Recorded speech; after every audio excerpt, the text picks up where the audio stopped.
Hello, everyone. My name is JD Calderon, and this is Of Mice and Wolves. Ow! This is the comic book workshop show where we normally go through and discuss issues that our guests are having in the comic book industry. But tonight we actually have special guests, and we're going to be asking them questions, picking their brains for you to learn some things, a little bit about getting into the industry as well as getting into the retail side of things. Without further ado, let's bring on our guests. All right. Mike, please. What's happening? Introduce yourselves. Tell the good people out there in the internet world who you are and what you do. After you, Mark. Oh, great. My name is Mark Florio, and I managed to partner up with some really good people. I partnered with Mike Zapcic, and that's who I am. I'm kidding. I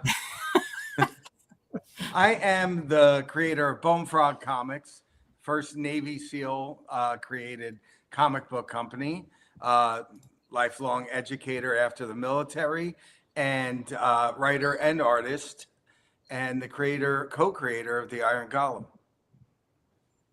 Nice. And I'm going to take it from here. My name is Michael Zapcic, and I was on a nerdy comic book show called Comic Book Men. And I manage the world's most famous comic book store, Jay and Silent Bob's Secret Stash, over in Red Bank, New Jersey. And I also am the co-creator of the Iron Golem, and proudly. And Mark has been doing amazing work. And I feel like this is one of those dream projects that comes along. Somebody drops something in your lap that, you would want to, like you would kill somebody to be a part of.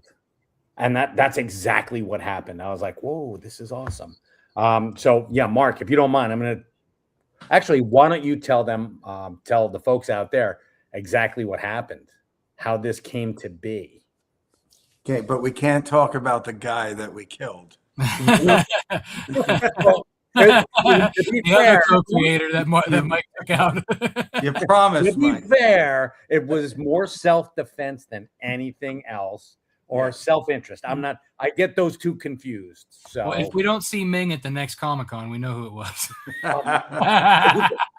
Ming has it in his will that his corpse is to be carted from Comic-Con to Comic-Con. So there you are. Nice. That won't stop that, boy. Yeah.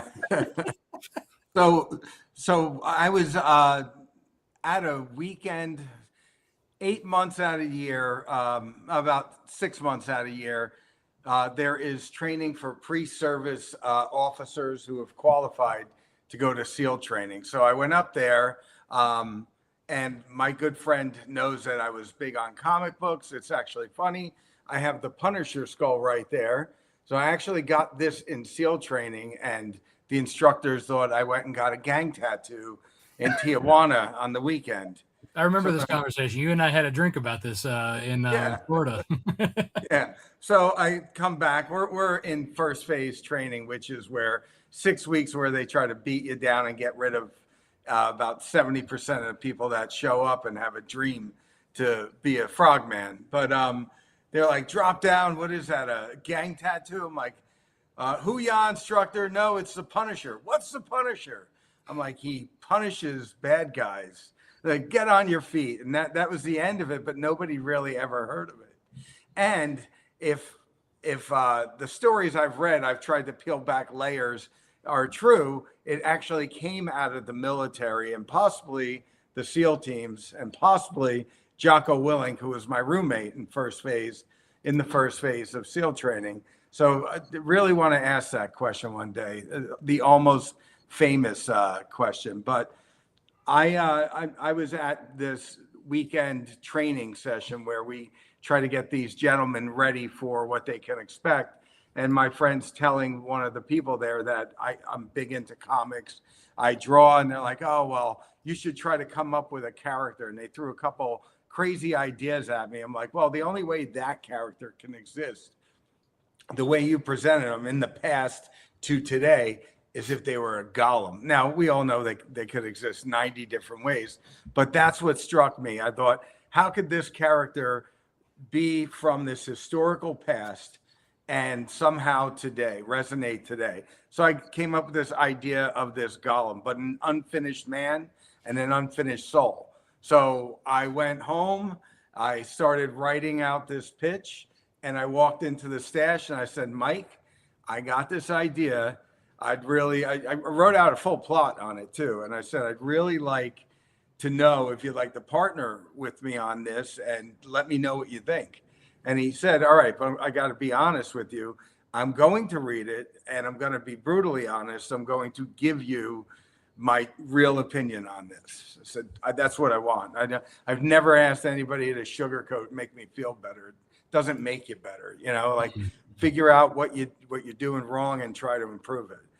I should say that I taught writing for 16 years, to kids, and never stopped drawing, but I understood how to write a plot. So I gave it to Mike. Mike talks to me. I don't know, maybe it was the next Wednesday where comics came out, but he gave me his honest opinion. And Mike said to me, and I'm paraphrasing, but he said, this is something that I would want to read. I think we have something here.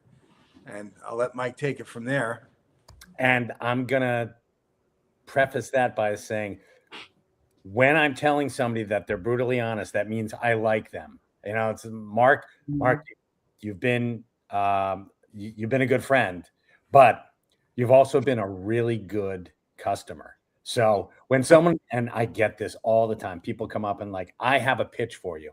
And they throw it at me, and I said, "Do you want the kick in the ass or the pat on the back?"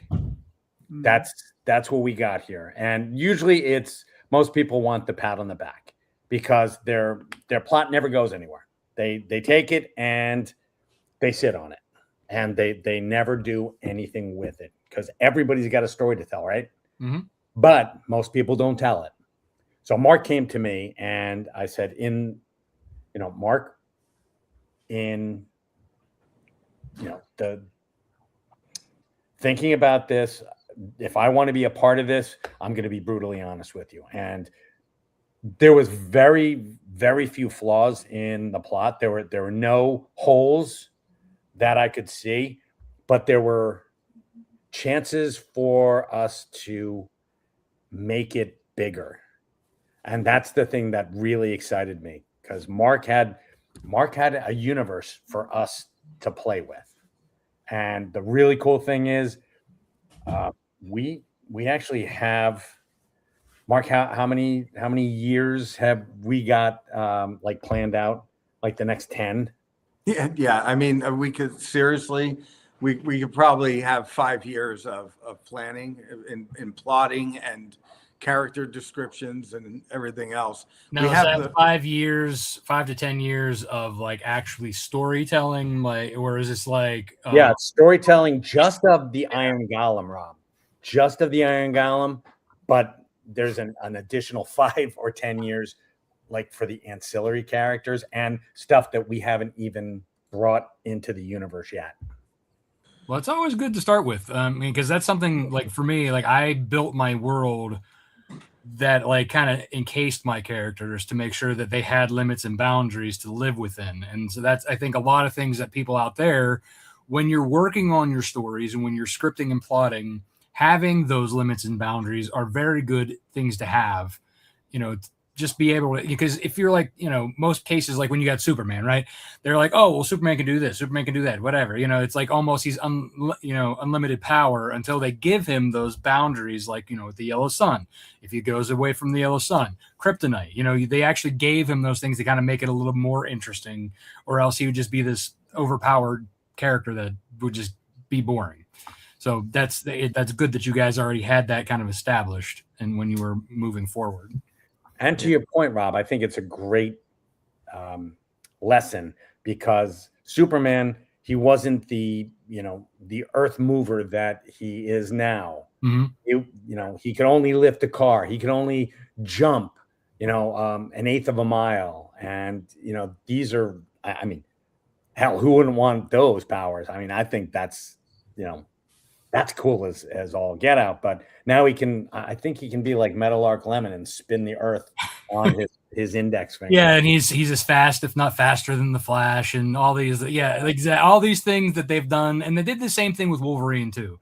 Because like before, it was like Wolverine, it took him longer to heal. Now he can heal from a cell, as long as it's on the adamantium, it'll grow back over it, perfectly. Like it's just like, okay, now you've kind of taken it to the point where it's like, let's dial it back here. And it's not fun. I mean, if you make them so overpowered, it really isn't fun. And we get to, Mark and I get to watch the Iron Golem, and he never calls himself that. I think that's important to point out, that he's not like, I'm the Iron Golem. It's not that. He doesn't have a cape on. He's not would you say he's not a superhero in the most realistic sense? Or not the realistic sense, because I mean, how many traditional sense? Exactly. How many? I'm thinking realistic, like, oh yeah, sure. I've seen guys turn into iron all the time. Yeah, definitely more of the supernatural. No capes, no tights, and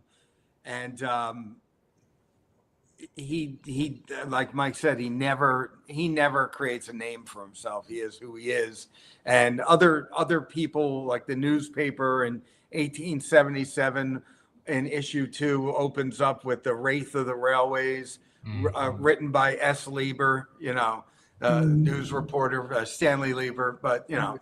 I see what you did there. Yeah. Illustration of an eyewitness account by Jay Kurtzberg, things like that. We throw a lot of nods in our series to those great characters and creators of yesteryear, right? But it's not a superhero. I wouldn't even call him a superhero. I would call him hero. People that try to right wrong and do right, and what's in their heart, So it's not about the powers. It's about a lot more than that, about loss and hurt and things like that. And the powers and everything else give us that platform. Cool. Now, the first issue, is it an origin issue, or you just start with an adventure that he's on and then build to that? I mean, how are you going about it in this issue? I can answer that because I couldn't help myself. I called it Origins. I grew up as a little child. I learned to read with comic strips and comic books. Before I could read, I was looking at them. My uncle got me going on there. And Origins of Marvel Comics, Sons of the Origins of Marvel Comics, and all that. I couldn't help it, but the entire 5 issues that is already nearly completely written, half drawn. The entire 5 issues is the origin story, and it takes place parallel 1877 today, and the 2 stories spiral into the one. They culminate in one, and things in the past relate to the future and where the character is going. So the whole arc is an origin, but issue 1's actually called Origins, part 1 and part 2. And the book itself too, like when you have it by the different time periods, you have different artists for that to kind of show that, correct? Yes, Mike and I always knew. I presented him with Ishmael Hernandez's work. Michael Schwartz, the writer and creator of Armored, came to the stash. We met him, and I just loved Ishmael's work. And I was talking to Mike about it immediately. I said, this guy would be great for 1877. I can't think of anybody else seeing the way he paints watercolors. He can pencil, ink, watercolor. He's inked over half the things that I've done and colored everything I've done up to now, that any of the covers that I've done. But he's just unbelievable and amazing talent, and actually very, very big in Spain in those circles. It's an honor to have him. So we knew we had him right from the get-go. And where is Vince Russo, everyone? But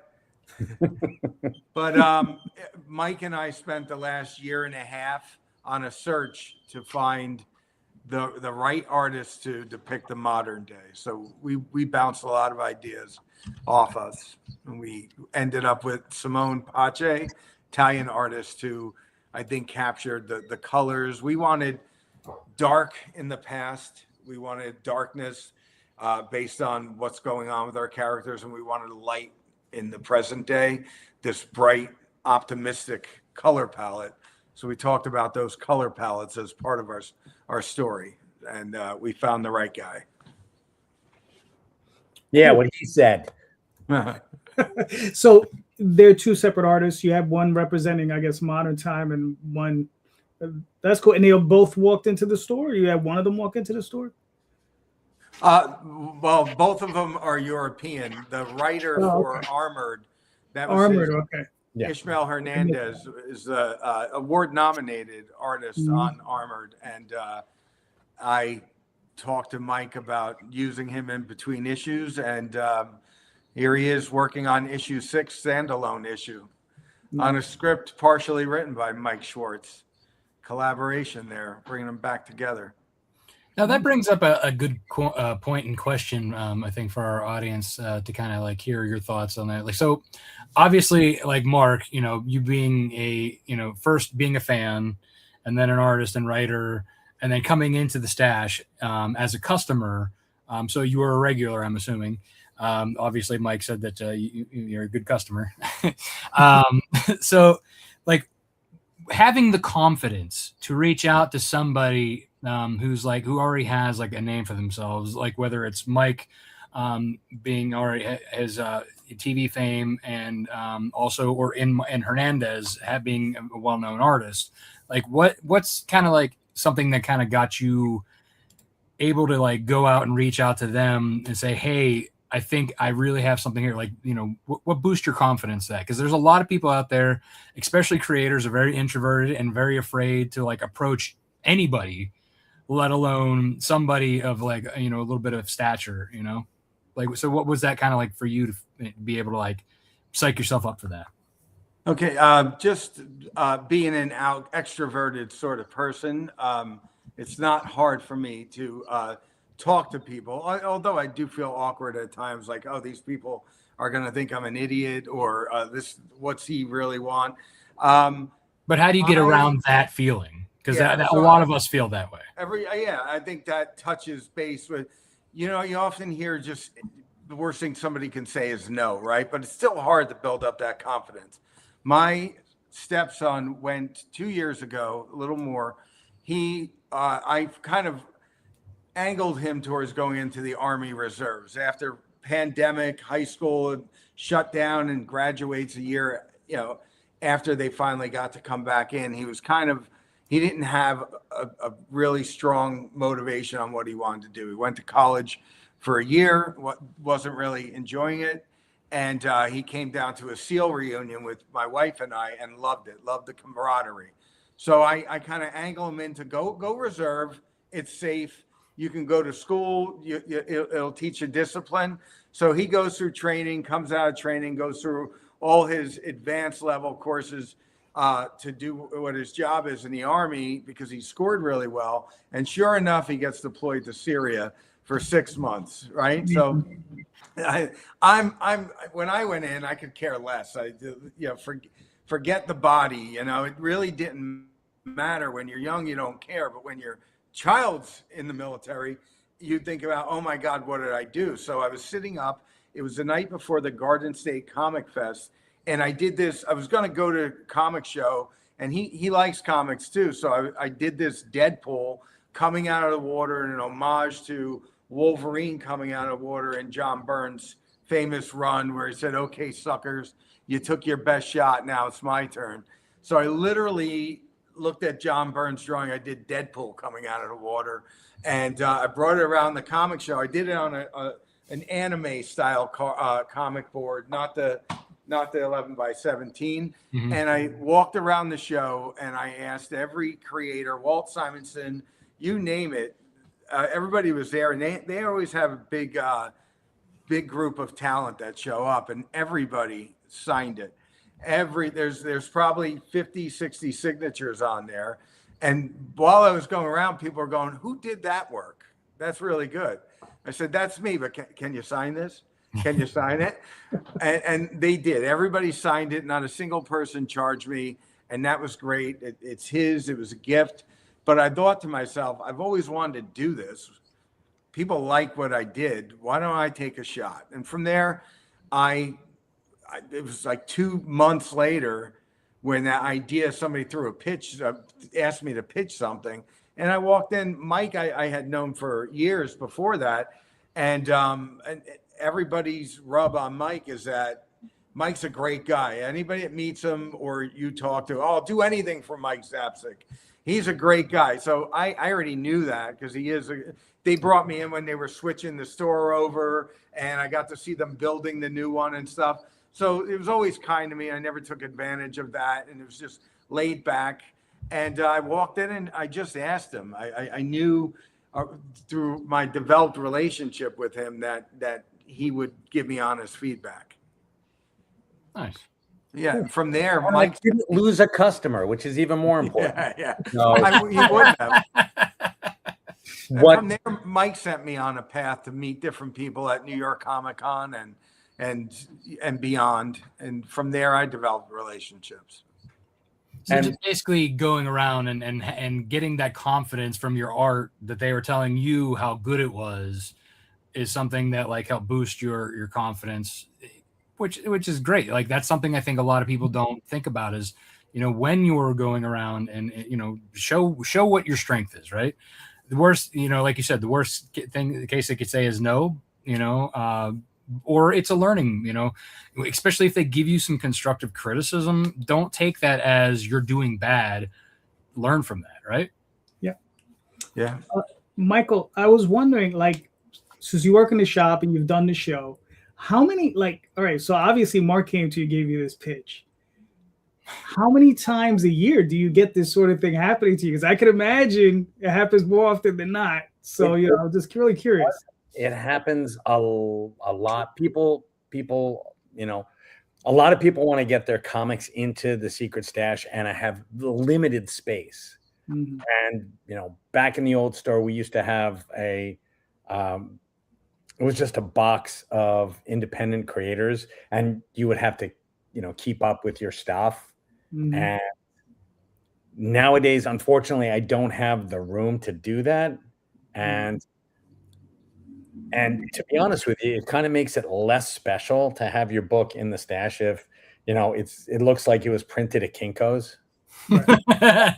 Not for nothing, no slag against Kinko's, but I mean, if it looks like something that somebody put through a Xerox machine, and I get it, I know how expensive it is to print comics,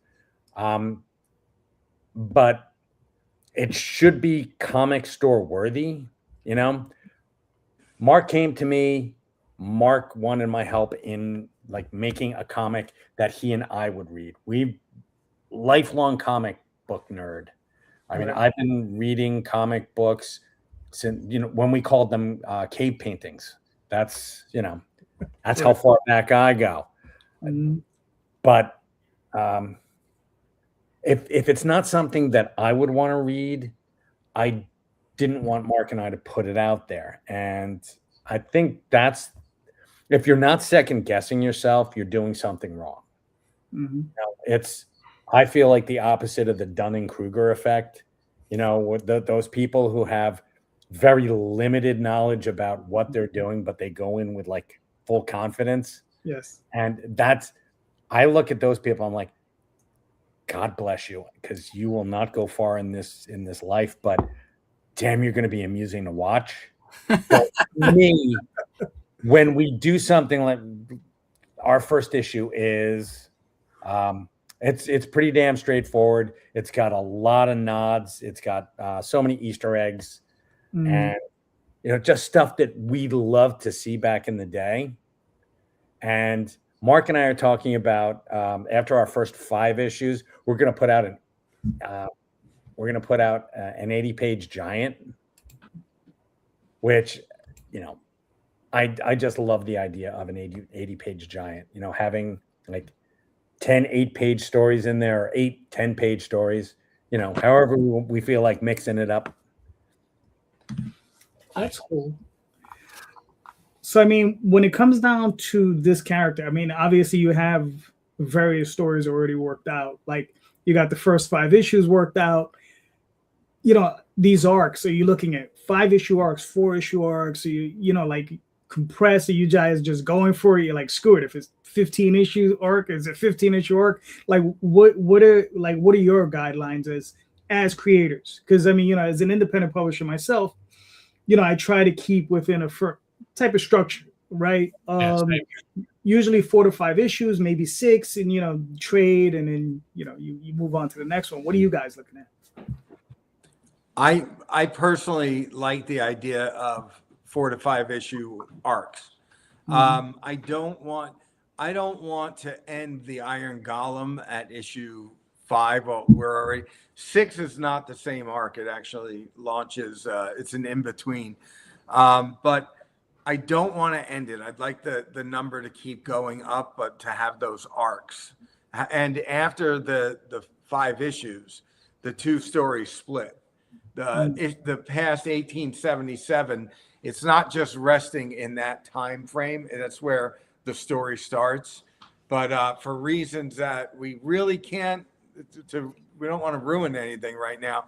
It's actually going to be called the Book of Chew, the Iron Golem Book of Chew, and that plays into what happens. That will become its own series. Well, the Iron Golem that is in Kickstarter right now will continue with the numbering, and we have other stories and plot lines already.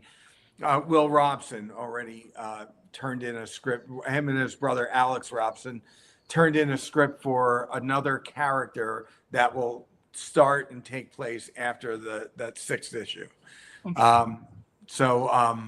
We're going to go with arcs on those. Most likely the other ones will be a couple issue series, just limited, all tied into our world. But Mike can actually talk more about the world we're creating and the parameters.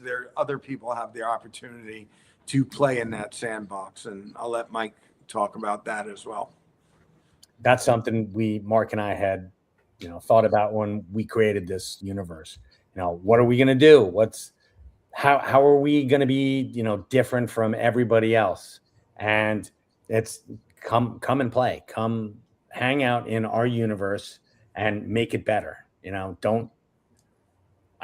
certainly you can kill many people in our universe, but, you know, don't kill them all. You know, leave something for somebody else.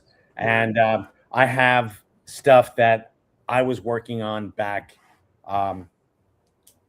good Lord, 10 years ago that fit perfectly in our space here. And it's really cool to, and I had told Mark, I said, guess what?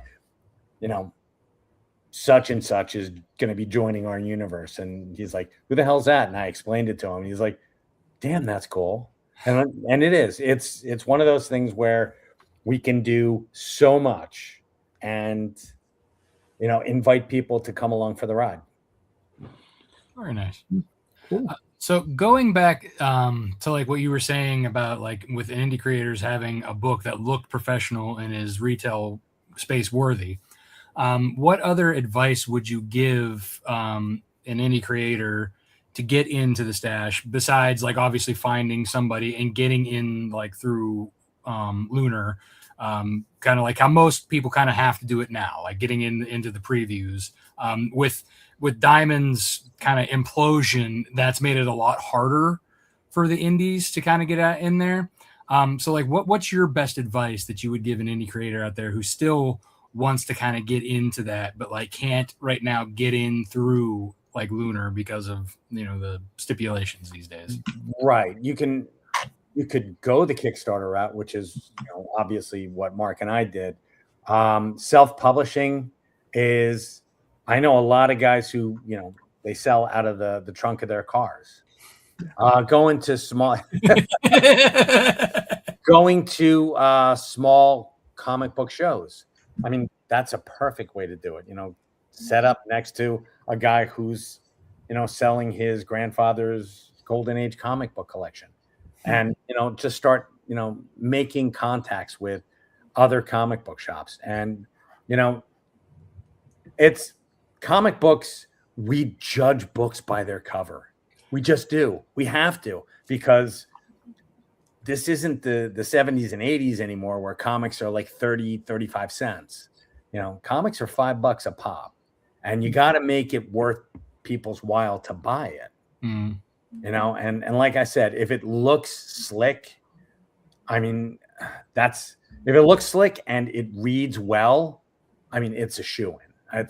I want those in the stash. But not everybody has the ability to print their comics that way, and I get that. But like I said, if you want to, I need for your comic book, if you're bringing it to me, it's got to be something special.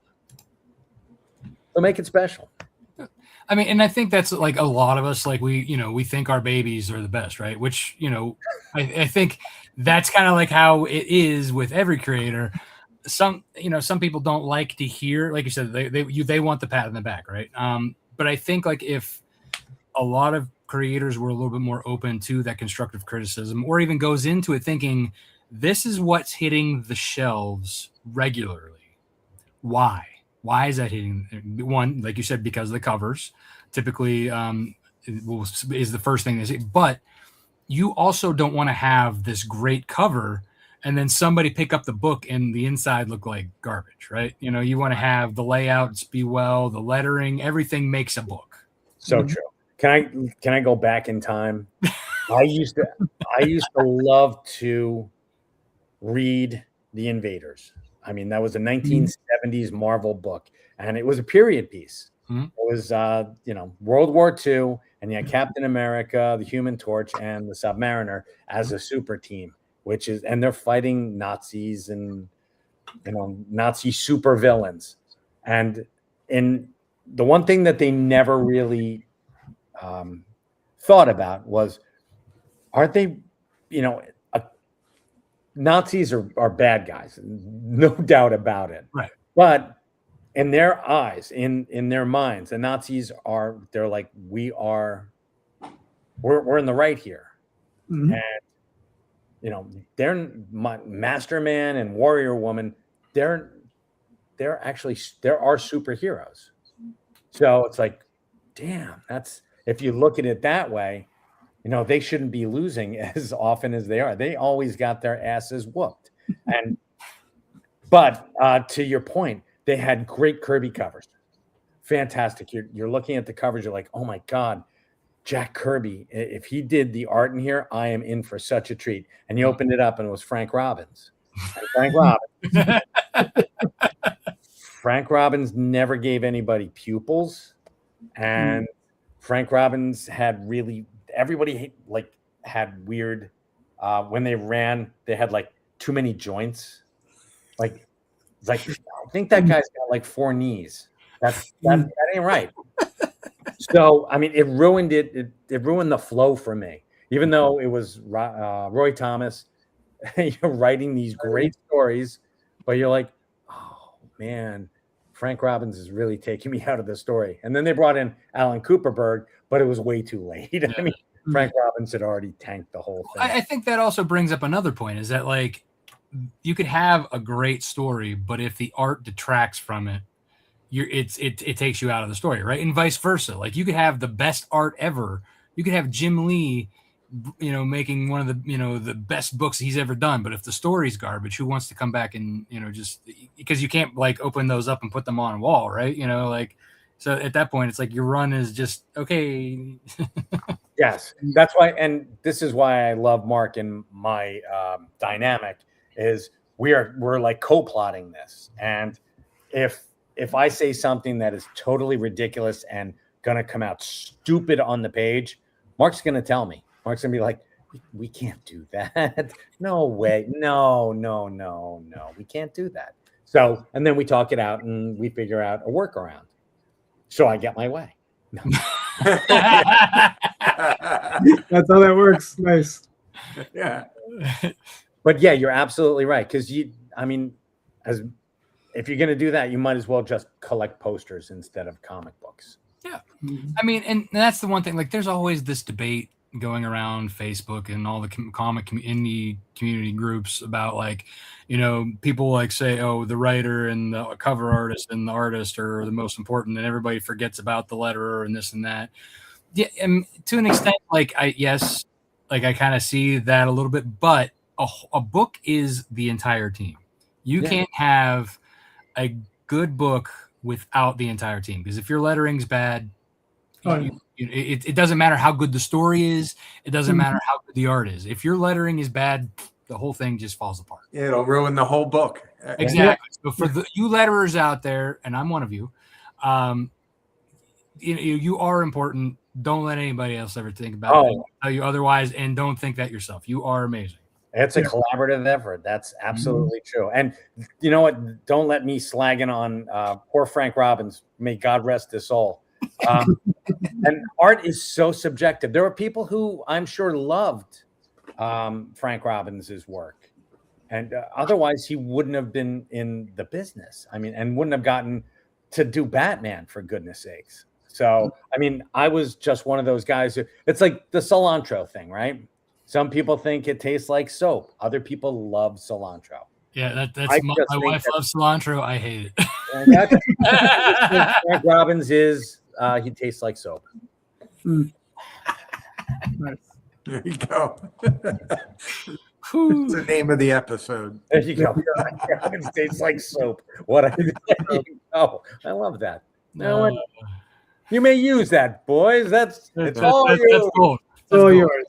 So, Rob, what I want to add to with that is the artist, writer, one overpowers the other.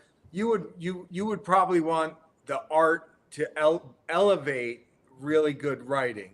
But if the art's up here and the writing's pretty close, you probably got a hit.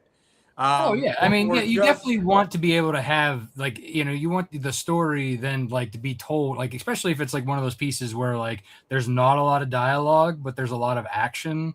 But if you're you have to like show the emotion, right? Like in cases like that. So yes, the art has to like pick that up and be really good, or else the whole thing falls apart. So yeah. I would think like Martian Manhunter, which just ended its run, issue 13, I think. Dennis Camp, excellent writer on that series, and the art just Javier Rodriguez just elevates it. Just perfect pairing of really good art and really good writing, and it delivers the whole project. Their whole project, just eyeballs everywhere and appreciation for the story and the art. In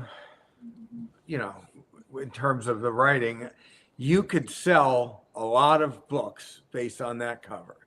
You could get all the best artists out there. They're going to push X amount, but you're probably not going to last that long. It's the series is probably not going to last that long. If you're in it for the fast money, you can do what a lot of not safe for work in comics people do. Money? Oh my! There's money in comics. Wow, yeah, really?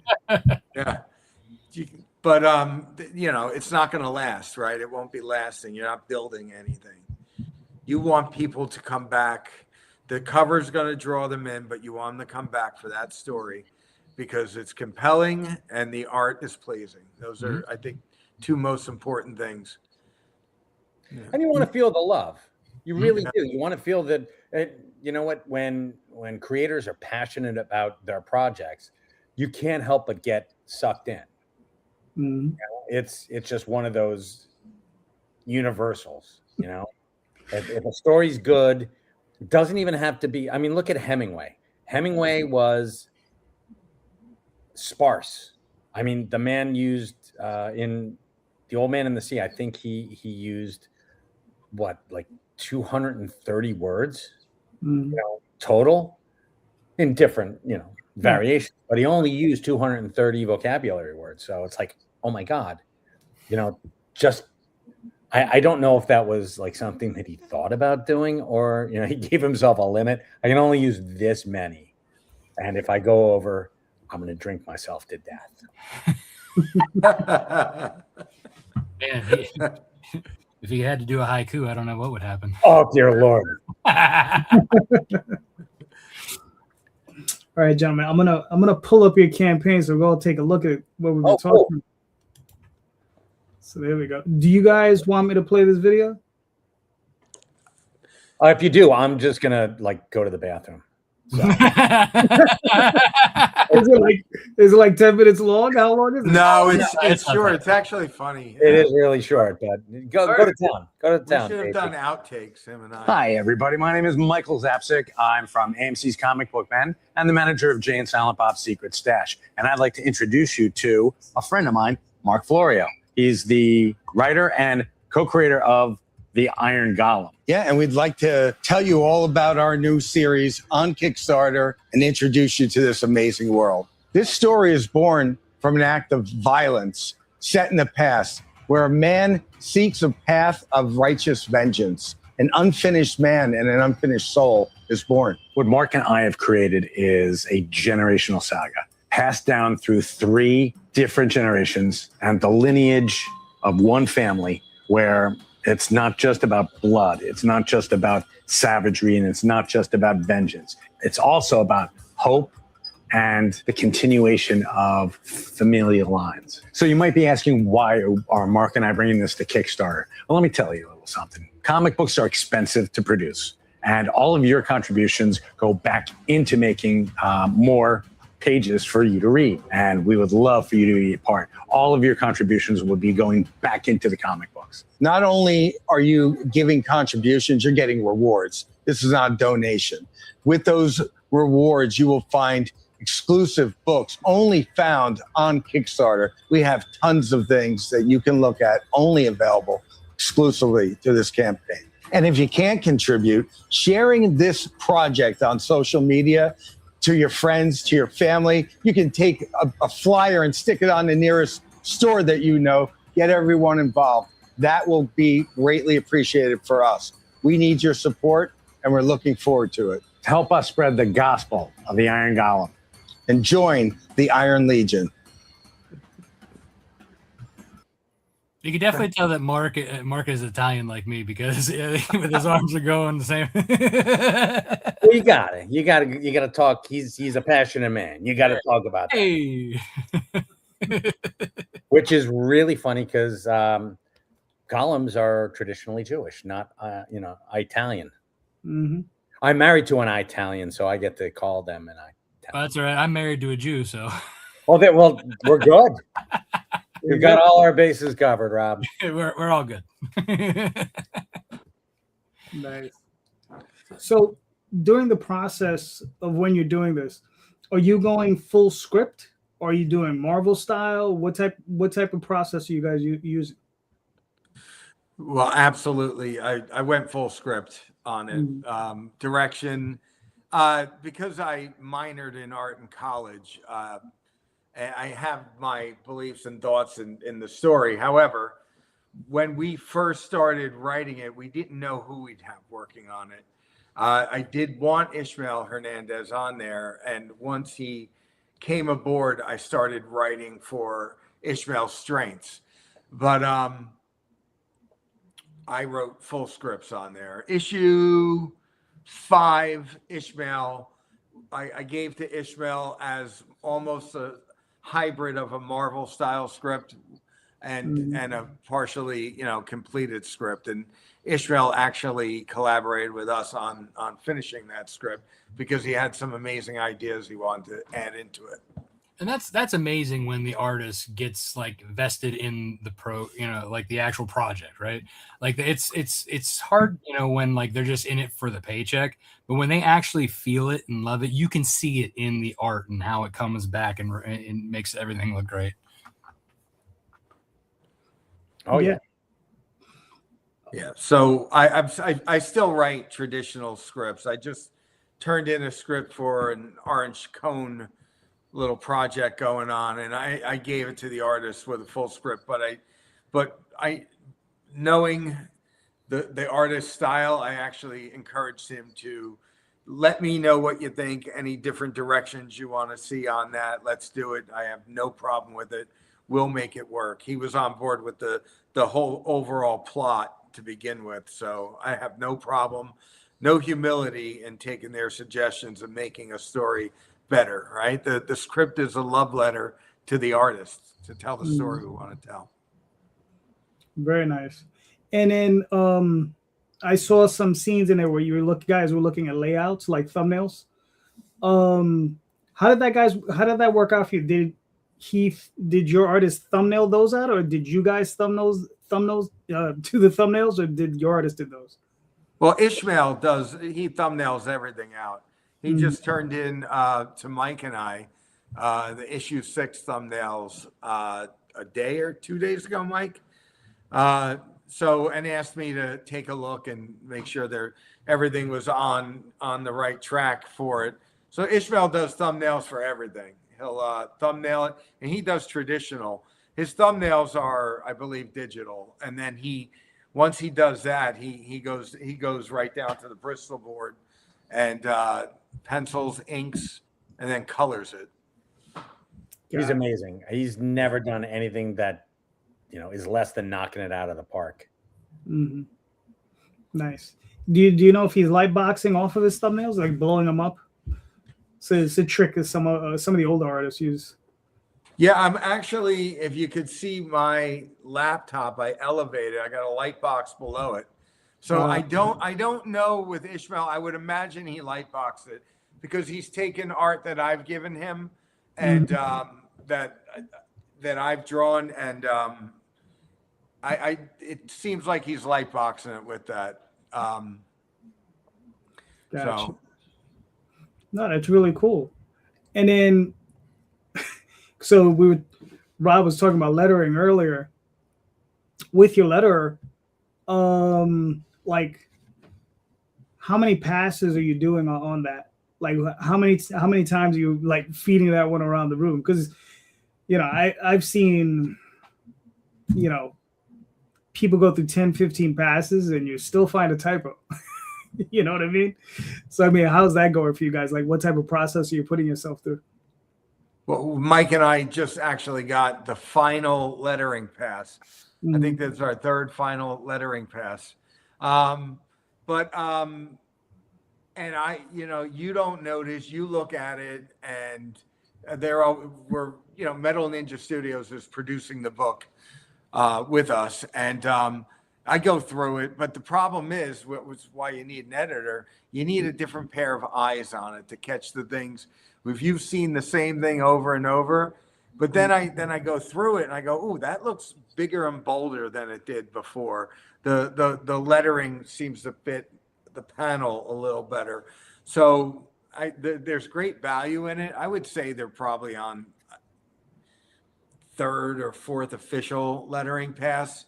We developed it early for the ash can to have part of the ash can done so we could present it at Philly. So they've been chipping away at it, and the book's completely done. And we're in the final lettering pass right now. And I honestly give it to my wife to look over because she does pretty much everything else in my life. So, but she also was a professional writer. So she looks at copy the way that prospectors look at a gold pan, shaking it. There we go. We got one. So yeah, she'll spot them like from a mile out. Nice. No, that's excellent. Yeah, that's a huge resource. She's been a great asset. Great asset from our side of the fence. Julia Zapcic, she's been amazing for us. Oh, our biggest cheerleader. So yeah. That's good. Excellent. Rob, you got anything? I mean, specifically about the campaign, or just any more questions? Yes. Oh, you can ask us anything. Come on. No, I mean, I know more about the campaign because I work with the fellows putting the page together. So I don't want to talk too much about it specifically. That's for them to do. All right. But I think for our audience sake, maybe ask a little bit more, along the production lines or something like that. Well, Rob, actually, I got a question for you. Sure. So, since you put the campaign together and that sort of thing, right? Yeah. So, I mean, how did you go through that process of working with the creators? What were your page choices, cover choices? Like what decisions did you need to make, or and also need to negotiate and ask for? Like how easy or difficult was that process? So Joel Rodriguez, who is the CEO / owner of Metal Ninja Studios, when I started kind of working with him to run Kickstarters for his clients, he and I kind of started the process of trying to figure out, okay, well, we usually do things on the fly as creators ourselves, right? So we're like, what are these pieces that we put together? How do we best lay that out for somebody who's never done a campaign or doesn't understand how the campaigns work? So kind of we give them action points of what like we need to start with. Basically, you say, hey, we need X, Y, and Z because these are the puzzle pieces that we need to put things together. And then we also kind of go through the process of like choosing cover artists. Mark and I actually, we'd spent some time together in Florida for during MegaCon.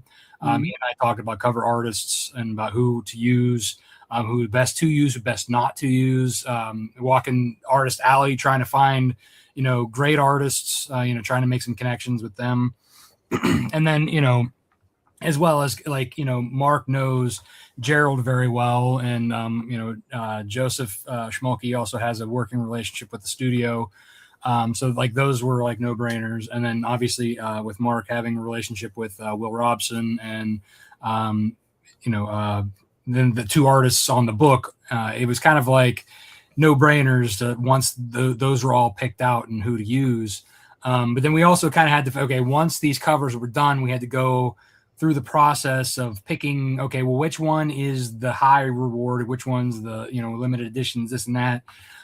So I basically, after we had our initial meeting with Mike and Mark, say, hey, I need your bios. I need your why this project is important for you. I need, kind of like, an idea of like what kind of rewards you want to give. I started with a list of rewards and vendors that I've worked with and that Joel's worked with and kind of put them together and say, hey, these are suggestions. This is kind of like a base, beginner, middle, and advanced kind of setup. What do you prefer?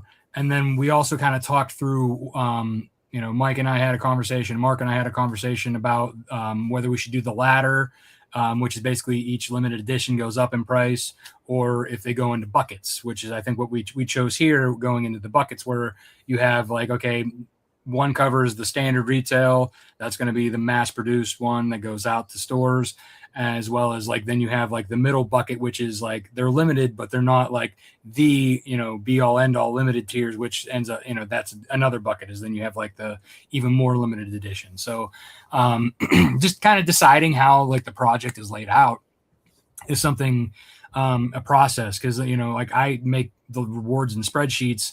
Mark sent his thoughts over about like pricing, and then I kind of gave my little pushback saying maybe tweak it this much, just because the 28 page book, it's going to be a little bit more than what an average 24 page comic would be, as well as you want to make sure that like you're filling the tiers out and kind of building them up as you go.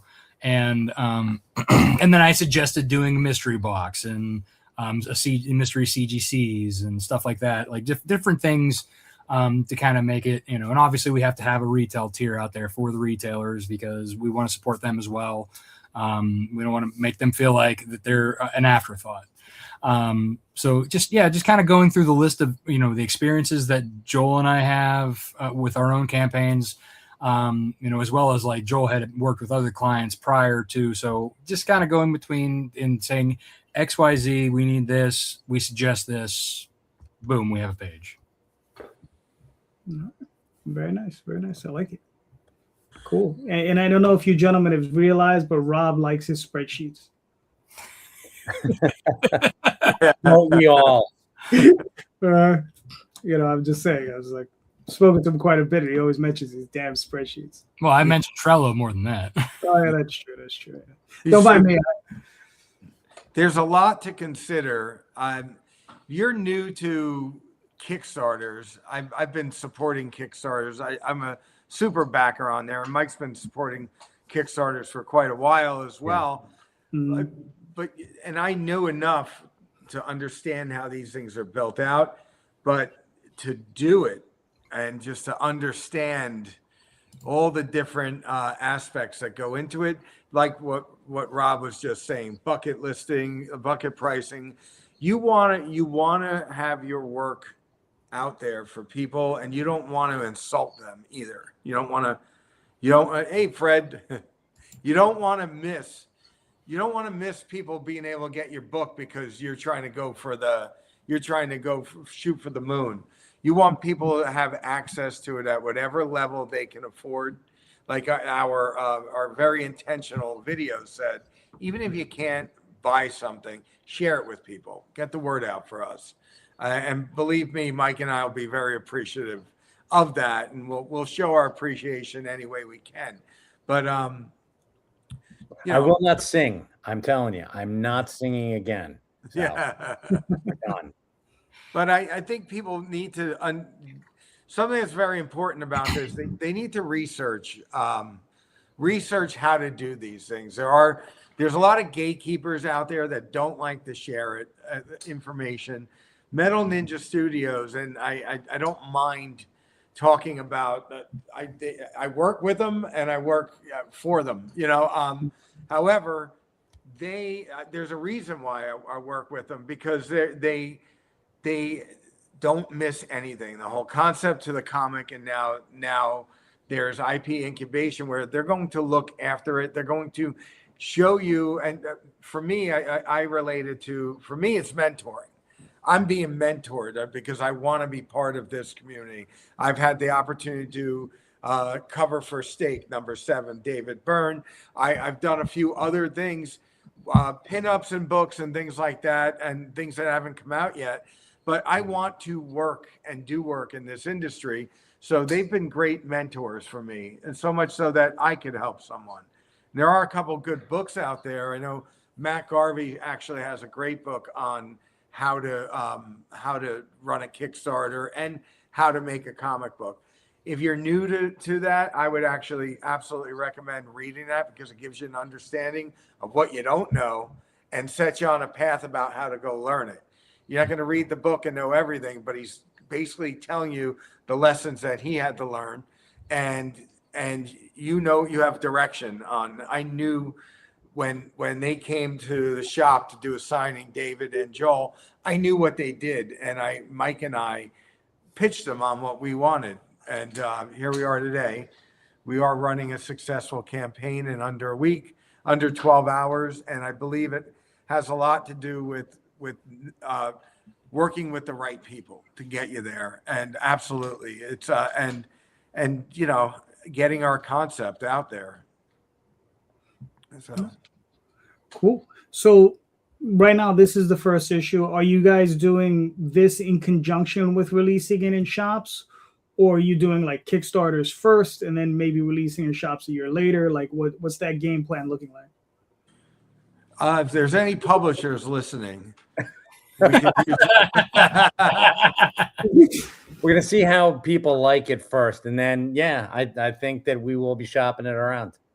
I think most publishers want a finished story arc before they kind of pull you in. So I think a good way to do it would be, kind of get it out there, blow it up as much as you can. And then once you get that first story arc in the books and you have that first graphic novel trade, then I think that's a good time to kind of approach it. And that's the same thing that I did with Source Point Press with Nightwolf and Snowpaw. Was I made sure that I got to a point where I was able to put out a trade first, then go to them, because they want that, so that they have something that they can put out a little more regularly.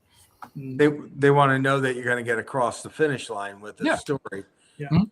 That's our intention too. Where the second issue starts immediately when this one ends. It's already half drawn by Ishmael. Then David Byrne will go through script polishing with me. He is working with me as a mentor. Mike and I, our plot is nearly completely done. All of Ishmael's stories done, and I'll be turning that script in. I'll give it to Mike first. Suggestions, anything. I have more work. Oh, Yeah. You didn't tell me about that. And then it goes to David. We go right into it. We're not hesitating. Well, just think about it too, gentlemen. After this one's done and that second issue's done, you basically have the template now for your campaigns. And the reason why Joel dubbed me campaign and community manager is because this is basically you building your community, and the next one will build more. It will keep building off of that. So what we do, that's why we call this, building a community by running crowdfunding. That's what we want to do. What we're giving for you guys to be able to do. So this is going to be an easier step next time. It'll be boom, ba-boom, ba-boom, ba-boom, and you can keep going, every issue you guys put out. And the faster you do it, the faster we'll, put out. I love that. That's fantastic. And Rob, you know what? Before we do anything, Mark and I have huge thank you for you. So that's you have our eternal gratitude. You're very welcome. I'm very happy that it's been going as well as it is. It's a great story, great book, great art, and I'm very happy to have a little part of it. Bigger than you think, my friend. Yeah. You're the guy getting eyeballs on it, Rob. So thank you. Yeah. Rob's the man. Gentlemen, we made it to the hour mark. Thank you so much for being here. I really appreciate you guys coming on. You guys are great. Before we go, is there anything we didn't ask you that you wanted to talk about? So much, JD, but we're at the end of the hour. Hurting the comic. About comics? Now we're not talking existential crisis here. I got to slam Frank Robbins, for God's sakes. That's a win in my book every time. There you go. Every single time he says, "We got that guy." That's going to be my running joke from now on. It's just like, have I told you about Frank Robbins? JD, it's been a pleasure, and I really appreciate coming on with Mike. And you guys are great, and you definitely workshopping through problems and things like that. I had one question earlier on before we actually went on about how maybe people out in the chat too, but how do you get through those doldrums after your first week where now you're going to worry about everything every day? And David Byrne told me don't look in the first 4 hours, but failed to tell me that Mike and I would get alerts on our phones. So, We gotta turn those off. Yeah. yeah. So, Congratulations, you're funded in the first hour. It's like, oh my God, that's not didn't happen. But well, first 12 hours anyway. yeah. I'm a perfectionist, Rob. What can I say? So what can we expect? Yeah. So, this is the point where we call the dead zone. So it doesn't matter how well you're doing. We still call it that, right? Yeah. So you guys, you're going to get people trickling in. You're not going to get that first day boost, that last day boost. This is all on us, the foot team. Get the people out there on the streets yelling at the top of the roofs. Or we could do like JD and do nothing. No, but I joke because JD he has a Sunday show every week, and he does this with me every other, and he's constantly talking about projects, and he throws his in just a little bit, but he doesn't. He short of emails, he's like, I'm too busy working on my book to really market it. Yeah. But go ahead. What were you gonna say? No, just that. Yeah, I prefer the work. I prefer doing the work. Don't we all though?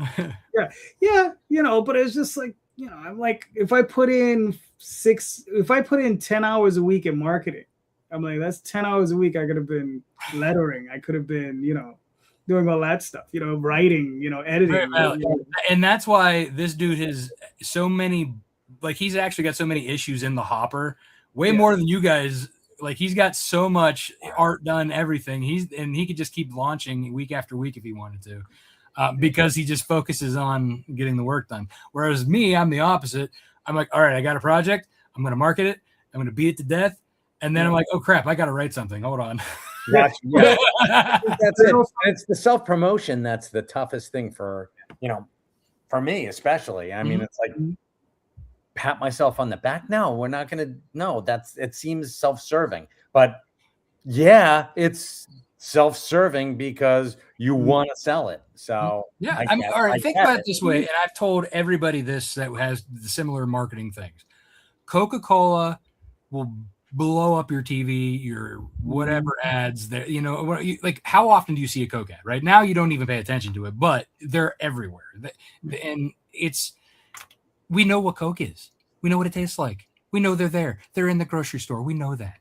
But you know what? They still blow up that marketing bill, so basically it's all about getting the name out there, the brand, keeping that awareness, because sometimes somebody's going to see something, but it's not till the 100th time that they see it or heard about it that it kind of resonates. And they're like, oh yeah, I did want to check that out.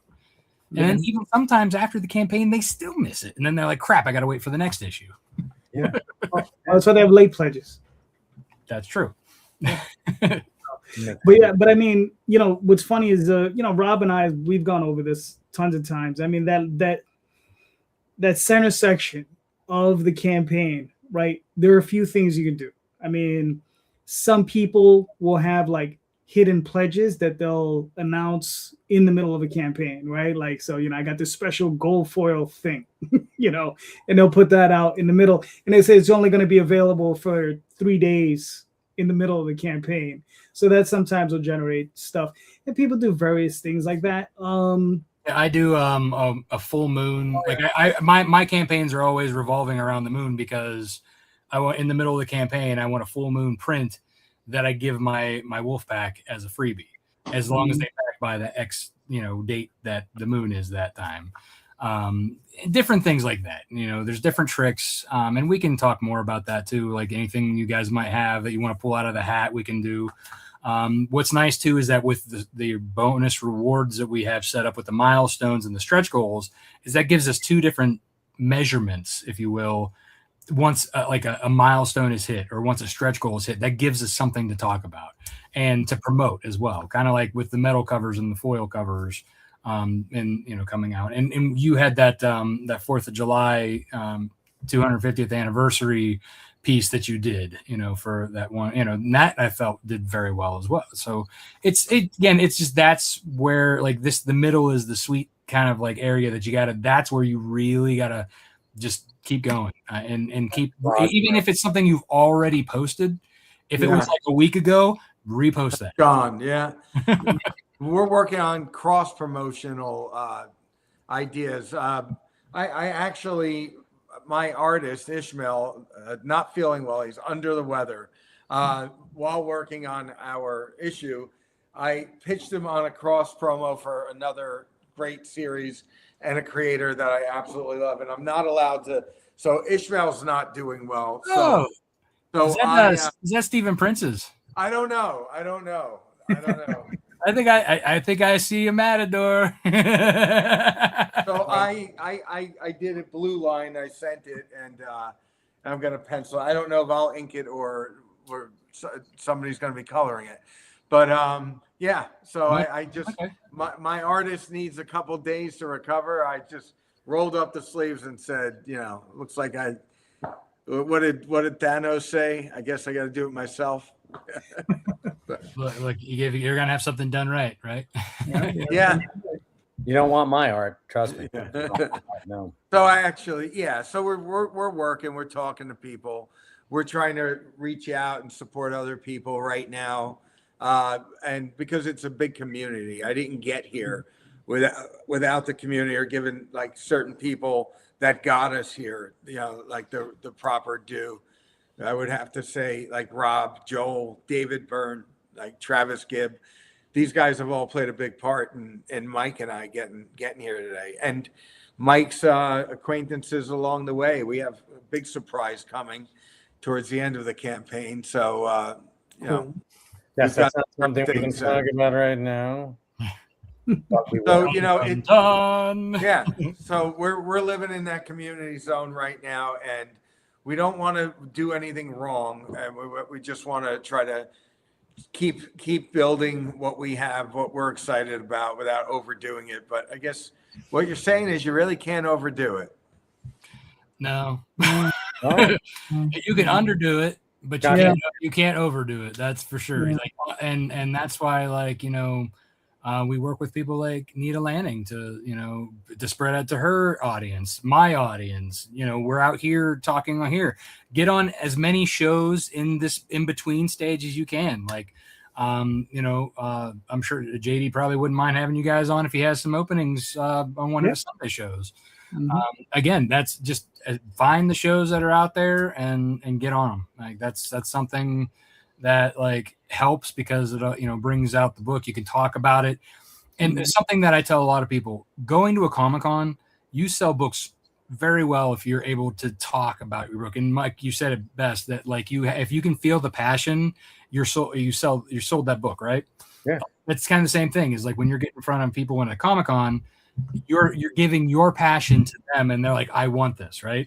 Getting on these shows is another way to do that. Talk about what you're passionate about.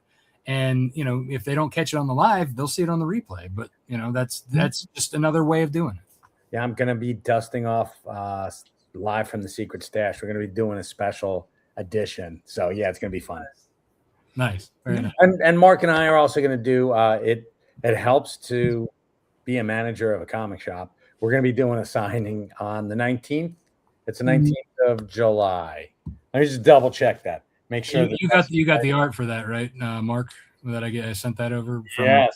Yes, I did. Thank you. The 18th. I don't want people showing up on the 19th being like, "What? Where are they? Who are these? Are they closing early? Uh, Yeah, I did. That art's really cool. I don't. The campaign's going to see it in a different way. We've already released one of them, but we're going to have them as prints, and I appreciate that because they'll look cool. And we may have the colorist Nick Capone joining us. Nice. Well, yeah. Nick's good people, and he has good books himself. Yeah, Nick's a good dude. Yeah. So yeah, it's going to be fun. All right, cool. So gentlemen, like I said, we made it to the end of the show. Thank you so much for being here. Let's start with Mark. Where can we find you and your work? Me and my work? Yes. Like online, like where, I know. You can go to, I'm like, it's on Kickstarter. Oh my God, I missed it.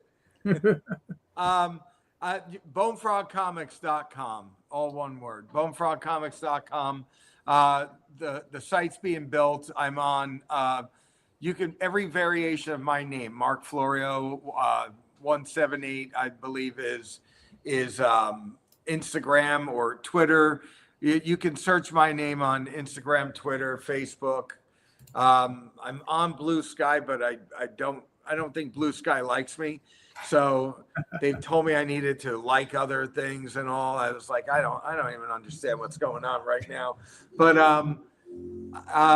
you can find me on all social media by searching my name and bonefrogcomics.com. At Metal Ninja Studios, you can find me in the Capital of Comics every week. I'm in the background on that show as well on Thursdays, and that's pretty much it. Yeah, I think that's it for now. Or at the Secret Stash, just hanging out in the back, and people walk over and go, "Who are you guys? Are you famous?" And I just almost famous. Right. Yeah, give me 3 months. Yeah. There you go. So Michael, where can we find you? In your I'm sorry, I dropped the ball on that one, JD. It's Michael Zapcic on all the socials: Facebook, Twitter, Instagram. I don't know if I have a Blue Sky account. I guess I got to, go on there and see if they like me. So probably not either. Nice. Very nice. Cool, Rob. Well, as always, you can find me at lonewolfcomics.com, at Lone Wolf Comics on Facebook, X, Instagram, Blue Sky, any basically social media, but I'm only really active on Facebook, X, and Instagram. Or you can find me personally at Rob Multari on those same three. I am in late pledges with Snowpaw Volume 1. You can still order that before it gets in from the printers, snowpaw.com or snowpaw.lonewolfcomics.com. And also, I got Volume 1 of Nightwolf coming out and Lunar. So go to your local and order that so that it hits the newsstands on August 12th. Oh, very nice. Very nice. So you can find me on Twitter, Facebook, Instagram, all those different places. YouTube Sunday night with my regular crowd. Like I said, at some point I'll invite you gentlemen on if you want to come on. And just remember, everyone, please check out the show notes. In the show notes are links to these campaigns that are going on right now. These creators are impassioned creators. They're excellent creators. They need your help. They want to bring their vision to life, and they're going to give you an excellent book. So please click on those links, buy those books, and don't forget, read more indie comics, especially ours. Have a good night, everyone. Thank you.